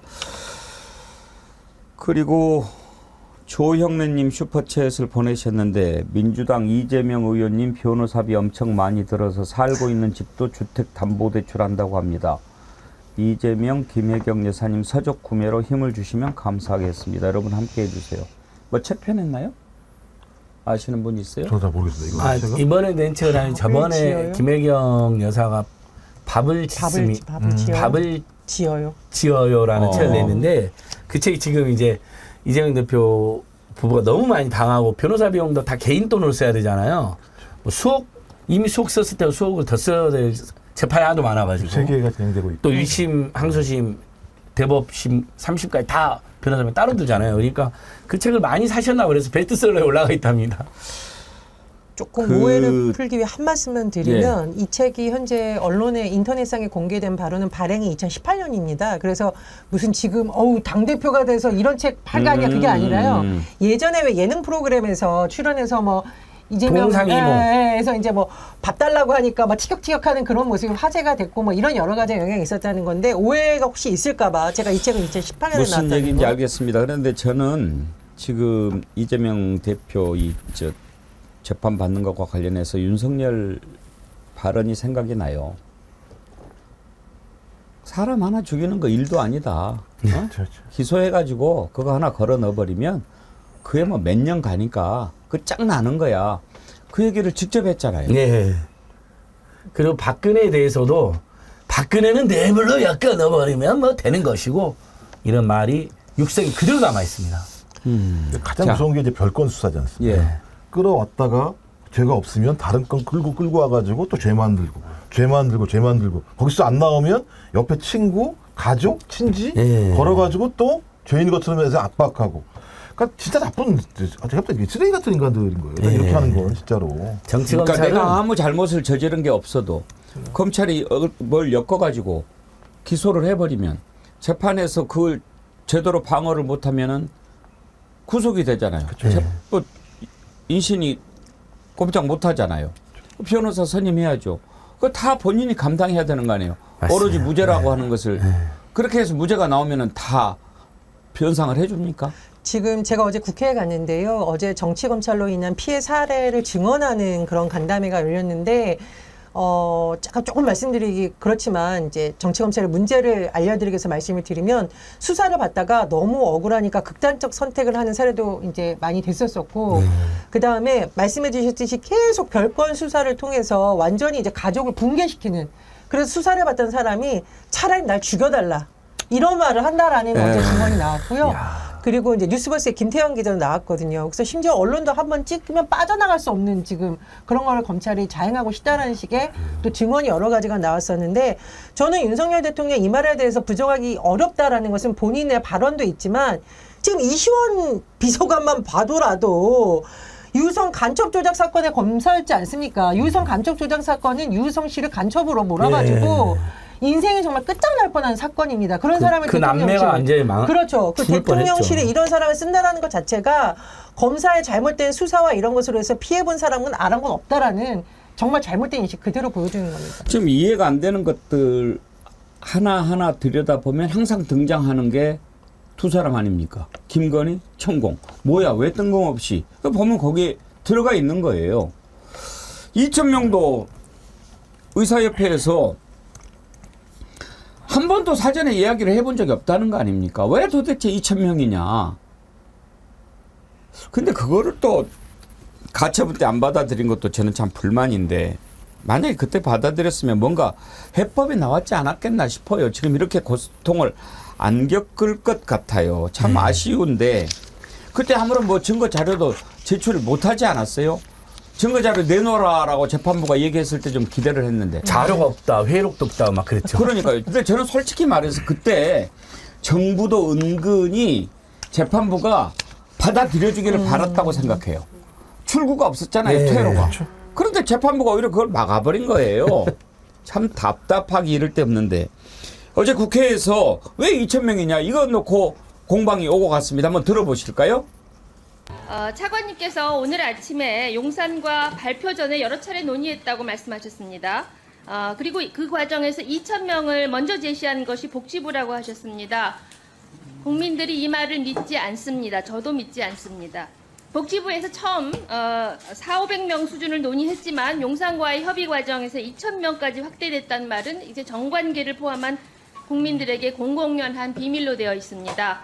설사 2,000명을 대통령실에서 정했다 하더라도 의문이 남습니다. 많은 사람들이 의아하게 생각하는 대목이 바로 이 부분입니다. 1,000명도 아니고 1,500명도 아니고 하필이면 왜 2,000명일까 하는 의문입니다. 30년 의료 정책을 했던 저로서는 정말로 이해가 되지 않습니다. 5년 동안 10,000명을 증원하겠다고 했지만 그것이 하필이면 왜 5년에 걸추어서 2,000명씩일까? 문제는 이 과정이 투명하게 공개되지 않았다는 것입니다. 국민들은 심지어 2,000이라는 말까지 공유하고 있습니다. 그리고 대통령 경로 때문이라는 소문도 파다합니다. 상식이 있다면 2,000이라는 말 믿지 않습니다. 저도 믿지 않습니다. 하지만 오죽 이해하기 어려웠다면 이런 소문이 사실처럼 여겨지겠습니까? 우선 복지부가 어떤 인원을 했는데 뭐 대통령실에서 그걸 해서 숫자가 바뀌었다. 이거는 전혀 사실이 아니고요. 잘못된 소문입니다. 위증하시면 안 됩니다. 네, 말씀드리겠습니다. 그리고 2020년에 400명과 를 비교하면서 너무 큰 숫자다. 이걸 불합리하다고 말씀을 하셨는데 2,000명이 나온 게 된 것은 오전에 차관께서 설명을 하셨다고 하니까 제가 말씀은 드리지 않겠습니다. 다만 2035년에 의료 인력 수급을 하기 위해서 10년 후를 내다봤고 그다음에 의대 그 교육 기간이 6년이라는 걸 감안을 했을 때 저에게 주어진 시간은 5년이었다. 그래서 5년 동안 10,000명을 하기 위해서는 2,000명의 증원이 가장 효율적이었다는 말씀을 드리겠습니다. 다만 저는 오히려 2020년에 복지부가 400명을 증원하게 됐는지 그건 어떤 근거에서 나왔는지 제가 오히려 그게 더 궁금합니다. 그다음 장관이 궁금하다고. 저 무슨 얘기인지 좀 다시 들어보고 싶은데. 이것도 지금 천공 얘기가 나옵니다. 이제 국회에서. 민주당 이계호 의원은 아주 또 재미있게 질문을 하더라고요. 그것도 한번 들어보실랍니까? 두 번의 공식 회의를 통해서 2,000명의 이 증원을 확정을 했다고 말씀하시는데 그 말씀을 듣고 우리 국민들 중에 어느 누구가 수긍을 하시겠습니까? 정말 차관님과 장관님의 답변 내용만 가지고 판단을 하더라도 아마 지금 이 청문회를 보고 계시는 국민들은 정말 주먹구구식으로 정말 어떻게 해서 이런 중대한 결정을 그런 식으로 결정하는지 정말 크게 실망을 하시리라고 생각을 합니다. 오늘 심지어는 뭐 특정인의 이 특정인의 성씨가 이씨여서 2,000명이 됐다는데 그렇다면 뭐 그게 사실이 아니겠습니다만은 만에 하나라도 그렇다면 뭐 5씨나 6씨였으면 어떻게 됐겠습니까? 5,000명, 6,000명 될 뻔했군요. 100시면 어떻게 돼요?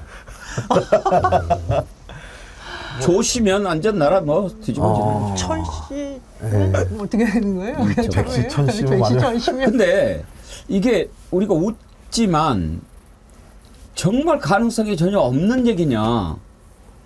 왜냐하면 지금 이제 이계호 의원도 장관 출신이지 않습니까? 예, 농림부 장관 했었죠. 부처에서 어떻게 정책이 결정되는지 경험을 해본 사람이란 말이에요. 그런데 장관을 겪어본 사람이 봤을 때 이건 아무래도 석연치 않다. 이런 식으로 그 중요한 정책이 결정되지는 않는다. 그런 차원에서 얘기한 거 아닙니까? 복지부 장관이 얼마나 무능한 사람이냐면 400명이 나왔을 때는 이유가 있을 거 아닙니까? 그거 누가 합니까? 복지부가 하는 거 아닙니까? 복지부 관료들도 예를 들면 정권 바뀌면 싹 바뀝니까? 그냥 자료 갖고 오라면 다 할 수 있는 거예요. 왜 그때 소위 의협이랑 지금 있는 복지부랑 한 400~500명 선에서 정원을 합의하자라고 나름대로의 공감대가 있었는데 코로나 때문에 이 문제가 무산된 측면이 있거든요. 그리고 그 이후에도 계속 논의를 해왔어요. 제가 의협 쪽 얘기 들어보니까 매주 회의를 했는데 갑자기 어느 날 와서 날짜를 바꿔서 만나자고 그러더래요. 그래서 못 만나겠다고 얘기했더니 갑자기 2,000명을 발표를 해버린 거예요. 그러니까 의협도 아무 내용도 몰랐던 거죠. 그래서 계속 수상 나왔던 게 왜 2,000명이냐? 근거를 대라라고 얘기를 했는데 지금 근거를 못 듣던 거잖아요. 얘기하는 게 무슨 뭐 논문, 연구 자료가 3가지가 있는데 그 3가지를 보고 했다라고 얘기하는데 저는 복지부에 있는 관료들이요. 2,000명 정도의 명단을 대통령한테 보고하고 그것이 국민들한테 공개가 된다 그러면 엄청난 자료 만들었을 거예요. 왜? 깨지지 말아야 되니까. 근데 그게 없다? 이 자체가 제가 볼 때는 대통령실 또는 대통령이 이 부분과 관련해서 비과학적인 내용들을 들이댔기 때문에 복지부가 설명을 못하고 자료를 내지 못한다라고 하는 것이 매우 상식적인 저희의 추정일 수밖에 없는 거예요. 근데 끝까지 복지부 장관은 조사도 안 하고 나서 자기들의 내용들은 명확했고 오히려 전 정부 탓이라고 얘기하는 거잖아요. 지금 전 정부에서 왜 400명 했느냐. 그러니까 저런 사람들이 장관 차관을 하니까 이런 일이 벌어지고 누가 지금 가장 고생하느냐? 환자들하고 환자가. 가족들이 지금 고생하고 있는 거예요. 저런 것 때문에. 병원은 난리예요. 의사 선생님 없어가지고 환자들 걱정하고. 지금 이 조규용 장관 경력을 보면요. 보건복지부 장관이니까 보건복지 전문가인지 알잖아요. 예. 기재부 출신이에요. 어허. 당연히 400명 모르겠죠. 근데 그래도 공부를 해갖고 나왔어야죠. 문재인 정부 때 400명은 이런 근거가 있었고 우리는 이런 2,000명. 그걸 비교해 주면 되잖아요. 예. 그러니까 전문가도 아닌 사람이 2,000명 지가 결정했대요. 그러면 근데 박민수 차관 어디 출신이에요? 거기는 보건복지부 출신입니다. 원래 보건복지부에서 쭉 근데 자랐어요? 의사를 의세로 막 폄훼하고 그래서 이제 예. 큰 사고를 키우는 사람인데 그럼 최소한 청문회까지 나오면 장관이 문재인 정부 때는 이런 근거로 400명이었다. 근데 이것은 너무 작았다. 그래서 우리는 이렇게 해서 이런 과정, 이런 전문가가 이렇게 해서 2,000명이 했는데 그런 건 제시를 못하는 겁니다. 전혀. 아니, 그리고 최근에 이 보건복지부가 어떤 정책을 내놓을 때 막 내놓는 게 아니냐, 그리고 윗선에 무슨 천공의 입김이 있는 게 아니냐라는 논란이 제기된 게 또 하나 있잖아요. 그 페인버스터, 국소 마취 시술. 와, 이거는 정말 지금 맘카페라든가 여성들이 있는 각종 커뮤니티에서 천공을 구속시켜서 도대체 누가 천공에게 이런 말을 하게 하고 천공은 누구에게 이런 말을 하게 하는지 밝혀야 된다는 말까지 나온 이유가 국소마취입니다. 출산 시 무통주사. 그거 못하게 하는 거. 네, 이제 이게 막 보건복지에서 한다 그랬다가 뭐 수정한다 그랬다가 지금 혼선인데. 그 저출산 대책 세운다면서 그걸 안 해주면 어떻게 하라니까요. 그러니까 이게 뭐 여성들이 왜 무통주사를 맞으려고 하냐. 출산할 때 고통을 겪으면서 반성해야 된다. 인생에 대해서. 이런 망발을 했어요. 망을 했어요. 미친 사람입니다. 진짜. 그런 사람 이야기 한다는 자체가 창피할 정도로. 근데 진짜 이게 비과학적인 주장이 거기서 끝나는 것이 아니라 보건복지가 내놓는 이 정책이 말도 안 되는 정책을 내놓으니까 이게 지금 여성들이 있는 카페나 맘카페에서는 진짜 천공이 대통령이냐, 어떻게 이런 정책을 내놓을 수가 있느냐, 대통령은 저출생 문제 해결한다면서 보건복지부는 이렇게 말도 안 되는 건 중간에 도대체 누가 있는 거 아니냐, 이런 말이 나오고 얘기 났는데 뭘 반성해요? 애기 나면서 고통을 겪으면서 지나온 삶에서 잘못이 있었는지 반성해라고 했다니까요. 미친 사람입니다. 근데 그 저출생 이야기에서 한마디만 더 하면요. 무슨 국가적 재난 저출생위원회 했는데 다 50대, 60대 남자들만 참여하면 어떡합니까? 아니, 그러니까 정권도 미쳤습니다. 애청자 여러분, 세상에 저출생 문제를 하려면 예를 들면 20대, 30, 예를 들면 그 그룹별로 자, 지금 아이 하나 낳고 있는 엄마, 아빠, 아이 둘, 또 다둥이, 그 다음에 결혼 앞두고 있는 부부, 심지어는 결혼을 앞두고 있지 않지만은 뭐 동거를 통해서 애를 낳으려고 하는 사람, 또는 나는 엄마나 아빠, 결혼은 안 하겠지만 그거 있잖아요. 그 혼자 키우는 걸 선호하는 엄마, 이제 미혼부도 있을 수 있잖아요. 다양한 사람들이 모여서 이렇게 하면 얘기 더 나을 수 있다. 그럴 줄 알았거든요. 무슨 국가 비상사태 선포했으니까. 근데 저런 50대, 60대, 70대 남자들이 참여, 할아버지들이 참여해가지고. 천공 이자를 정말 그냥 놔두면 안 될 것 같아요. 거기에 천공도 부르려다가 못 부른 것 같아요. 느낌에. 정신이 멀쩡한 사람 같으면 할 수 없는 말들을 하지 않습니까? 이태원에 그런 참사가 났는데도 오히려 이런 것이 뭐 어떻게 그렇게 이야기라고 전쟁이 나야 된다고 그러고 이런 사람을. 근데 이제 문제는 천공이 김건희의 정신세계를 지배하고 있을 것 같다라고 하는 의심 아닙니까? 만약에 그렇다면 더 김건희가 국정에 개입하는 것을 막아야지요. 큰일 납니다. 나라 이렇게 되면 정말 안 됩니다. 근데 지금 이제 그걸 전제로 만약에 그렇게 뭔가 영향을 미치고 있다고 하면 미칠 거예요. 지금 보면은 뭐 석유 뭐 자원 나온다고 했다가 지금 파면 안 된다고 이야기하고 2,000명도 뭐 이렇게 했는데 뭐 얼마 전에는 2,000명도 뭐 말고 3대 7로 이번에는 30%만 증원합시다. 뭐 이런 말도 했다면서요. 나 정말 듣기 싫은데 팩트 차원에서 한번 들어봅시다. 모든 것은 3등분으로 가는 거예요. 2,000명을 지금 하려 그러니까 여기에서 3대 7로 해가지고 지금 내려와야 됩니다. 요번에는 요 30%만 좀 정원을 합시다. 이러면 정부 해야 돼요. 그러면 우리가 받아들인다 해야지. 이것도 안 된다. 그러니까 국민한테 너가 다 두드리 맞아. 의사도 이 사회 지도자급이고 우리 정치하는 사람들도 지도자들입니다. 합의를 해가며 가는 지혜를 열어야 돼. 저걸 말이라고 듣고 있어요. 그러니까 논리의 전제가 모든 것은 3등분으로 가야 한다. 이게 지금 전제 아닙니까? 왜 3등분으로 왜 가야 되는 3등분으로 거야? 가야 하는데? 그러니까 그거 설명을 해줘가지고 신뢰를 하지. 왜 3등분이야? 4등분은 안 돼? 저 대한민국도 3등분 시키자고 할 무서운 사람이네요. 그렇죠? 그 논리의 전제가 영 이상하잖아요. 말이 됩니까? 남북 통일이 아니겠네요. 남북 서통일이거나 3등분인데 어떻게 뭐 남북이 어떻게 통일을 해? 말도 안 되는 소리죠. 저런 것을 말이라고 듣고 있고. 그래도 저대로 돼요. 또 보면 또 희한하게. 그러니까 말이에요. 그리고 거죠. 그때 저 천공이었는지 건진이었는지 뭔지 정확히 기억이 안 나는데 윤석열 후보 시절에 그거 한번 들어보세요. 들어볼 만해요. 또 그런 얘기 했어요. 천공. 천공이었어요. 정확히 유승민 후보가 그 천공 아니야. 예, 압니다. 그 천공이 뭐 자기를 지도한다고 하는데 멘토를 하는데 사실입니까? 뭐 멘토까지는 아니고 제가 뭐 자주 뭐 보는데 들어올 만합니다. 이렇게 합니다. 그리고 이제 뒷이야기가 유승민한테 나중에 가서 그 토론 후에 당신 천공 스승 들어봤어? 얼마나 좋은 사람인데 그 명예훼손이야?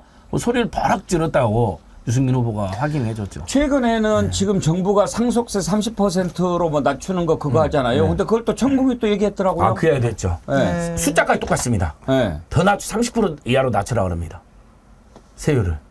아니 그리고 그 천공이 인터뷰를 한 적이 있습니다. YTN 인터뷰에서 뭐라고 했냐면은 김건희 씨에게서 연락이 와서 만났는데 윤 전 총장이 남편이니까 같이 왔다. 검찰총장 사퇴 문제를 조언해줬다.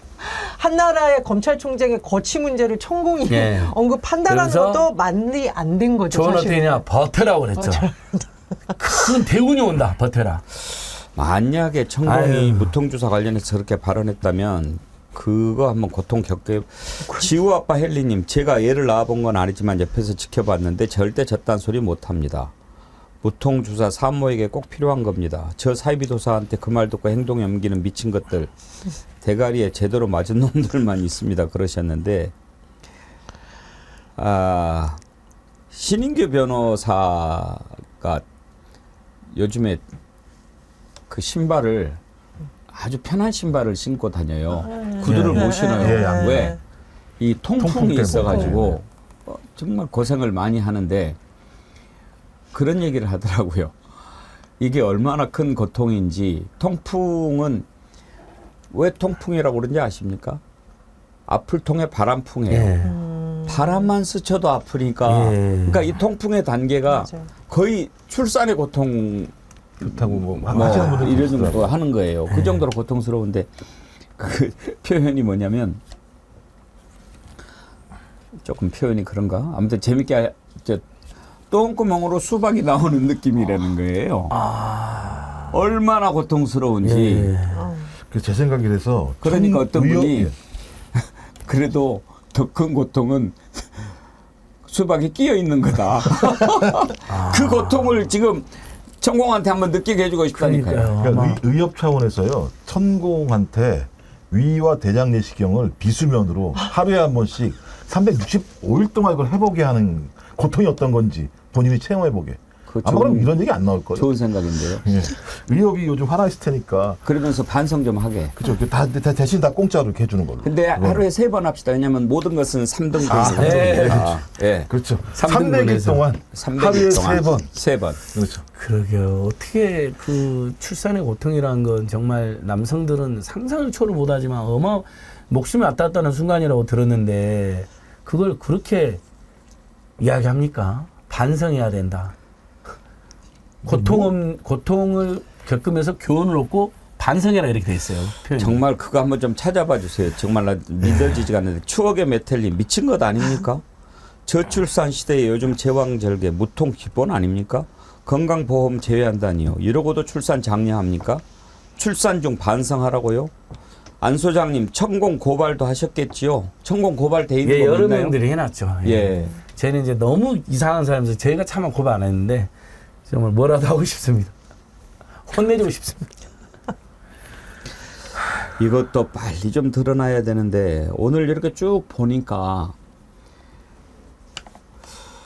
만사 여통 아까 어떤 분이 여통이란 말 합시다. 여사자 쓰기 싫어요. 만사 첫통, 만사 건통, 만사 희통 이런 게 더 안 나와요 그러시던데 뭐 만사 여통을 우리가 지은 건 아니니까 나라가 이렇게 가면은 안 됩니다. 안 돼요. 예. 자, 3일도 깁니다. 3일도 길다. 예. 예. 시간이 다 됐는데 오늘 사실은 한두 가지 더 다뤄보려고 했거든요. 근데 뭐 홍준표랑 한동훈 싸우는 거 이런 거는 뭐 알아도 되고 못 알아도 되고 너도 나도 헥헥거리는 거 이것도 한번 좀 짚어봐야 되는데 그나저나 짧게 한번 전문가들이시니까 제가 궁금한 게 있어요. 전문가들 보시기에 한동훈은 윤석열하고 갈라섰다고 보는 게 맞습니까? 전혜연 대변인은 어떻게 보세요? 두 사람이 갈라질 사람인가 그런 생각이 들고 제가 보기에 배신을 할까 말까 지금 간을 보고 있는 것으로 보입니다. 네. 원래 이제 간 하면은 안철수 의원의 별명이 간철수였는데 요즘은 한동훈 후보가 간동훈이 아니냐라고 할 정도인데 왜 그러냐면 그런 거죠. 사실은 윤석열 대통령이 인기가 없어요. 그러니까 나는 윤석열 대통령하고 더 이상 한편이 아니다. 이른바 전륜을 하고 싶지만 또 한편으로 싹 보니까 그래도 저 검찰총장 시절에 하던 거 보니까 나를 뒤져서 혹은 내 자녀들을 뒤져서 조국 전 장관에게 했던 것처럼 하려는 거 아니야? 라는 마음이 있어서 우리 백운계 정치일본지에서 다시 한번 히트를 시킨 왔다리 갔다리 그렇게 하는 상황이라고 보고요. 그 저는 이제 한동훈 위원장이죠. 전 위원장과 홍준표 시장의 이 관계를 보니까 그 드라마가 생각이 납니다. 환상의 커플. 거기서 한예슬 씨가 꼬라지하고는 그러거든요. 아니 한 명은 전직 대표고 보수당의 대권 주자였고 한 명은 어쨌든 보수당의 비대위원장이었는데 서로 이 공방이 오가는 수준이 참 저질이다. 좀 답답하네요. 예, 봅시다. 뭐 제가 보기에는 그 자기 마음에 안 드는 사람 혼내듯이 한동훈 혼내기는 힘들걸요. 갖고 있는 게 너무 많잖아요. 오히려 한동훈 윤석열 캐비넷 갖고 있는 거 아니에요? 서로 갖고 있죠. 서로. 고발 사주도 공범일 것이고 네. 윤석열 징계 소송 저주기도 공범이고. 네. 그러니까 서로 못 건드리는 거죠. 김건희 녹취를 보면 한동훈 소개시켜줘 그러잖아요. 내가 한동훈 너무 잘 알아. 내가 연결해주면 의심받았으니까 누구 쓰리쿠션 누구 통해서 해줄게. 뭐 이런 말도 나오잖아요. 그러니까 임세현 소장한테 부탁을 하니까. 예, 임세현 소장 없으니까 제가 배웠습니다. 하지 마세요. 예. 아니 근데 그게 너무 자연스럽고 진짜 여러 번 한동훈이랑 이미 본인이 따로 직접 소통했다는 게 드러나잖아요. 아니 검찰 간부 부인이 왜 검찰 후배랑 맨날 무슨 사건으로 소통을 합니까? 카톡하고 남편이 맨날 연락이 안 돼서 그랬더니 남편이 맨날 연락이 안 돼서. 남편이 연락이 안 되면 전화했다는데 누가 전화합니까? 그러니까 그 업무 지시를 김건희한테 받았나 보죠. 뭐. 예. 한동훈이는. 오늘은 여기까지 하지요. 오늘 댓글 보내주신 분들 선정하는 동안 광고 듣겠습니다.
네, 뒷고기 주문이 폭주하고 있다고 정어리몰에서 연락이 왔네요.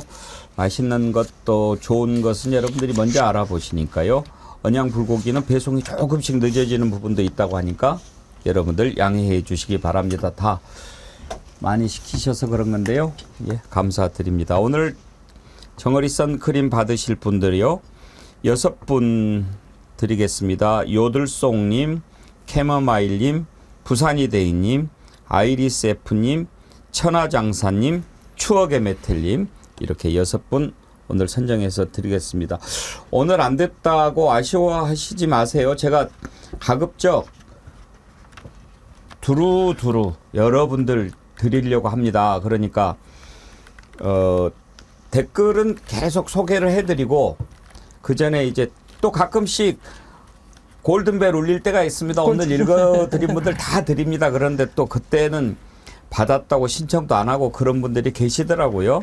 근데 오늘 이렇게 선정해서 드리면 꼭 신청해서 받아서 잘 쓰시기 바라고요. 그리고 또 오늘 댓글을 읽어줬는데 왜 나는 선물 안 주나 그러시는 분은 따로 제가 또 챙겨 드릴 테니까 그렇게 이해해 주십시오. 네, 감사합니다. 아름다움님, 백운기 앵커님, 그러고 보니까 성렬이 대가리에 무통주사 맞았을까요? 생각이 없는 것 같아서요. 이런 거 저한테 댓글 읽게 하지 마세요.